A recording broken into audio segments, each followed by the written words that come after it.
Olá, meu nome é Laira e eu sou estudante no curso de Análise e Desenvolvimento de Sistemas na Uninasal.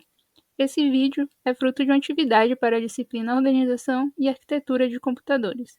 E nele eu vou falar brevemente sobre memórias, seus tipos, hierarquia e funções. Mas afinal, o que é memória? Podemos definir memória como um dos componentes que integram um sistema de computação, e ela tem como função armazenar dados que são ou serão manipulados pelo sistema e recuperados quando necessário. Nesse sentido, as memórias podem variar de acordo com seu tempo de acesso, capacidade de armazenamento e custo. Em termos práticos, a memória não se trata apenas de um único componente, mas sim um subsistema que é constituído de vários componentes de diferentes tipos que são interligados. E então, temos a hierarquia das memórias, que nos permite visualizar justamente esses diferentes tipos.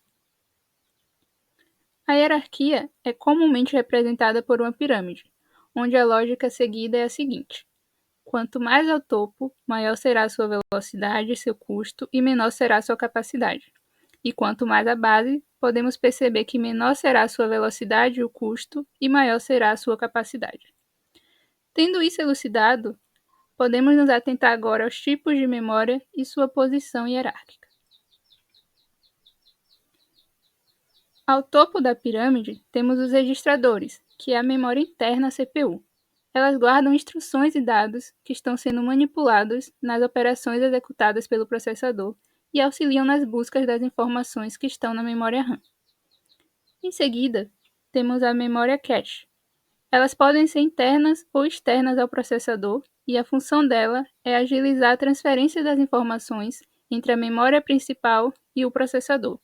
Ela acaba atuando como uma espécie de biblioteca que existe dentro de computadores ou dispositivos móveis e que guardam dados, informações e processos temporários acessados com frequência.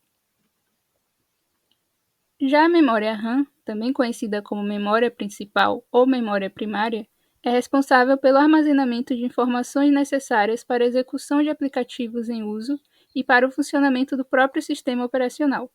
Ela facilita o trabalho do processador, que pode acessar os dados essenciais mais rapidamente. A partir disso, podemos classificar a memória RAM como um espaço temporário de trabalho, já que após a conclusão de uma tarefa, os arquivos são transferidos para o HD ou SSD. E falando em HD, vamos à base da pirâmide, onde se encontra a memória secundária, ou memória auxiliar. Ela é responsável por armazenar os dados permanentemente no sistema e funciona como complemento da memória principal para guardar dados. As memórias citadas agora há pouco na hierarquia também podem ser classificadas em dois tipos: voláteis e não voláteis. As três primeiras mencionadas possuem uma característica em comum: elas são do tipo voláteis. E o que isso significa? São aquelas que perdem seus dados com o desligamento da energia elétrica. Desse modo, são utilizadas como memórias de trabalho, ou seja, memórias onde dados temporários como resultados de operações aritméticas, informações de processamento e outros são armazenados.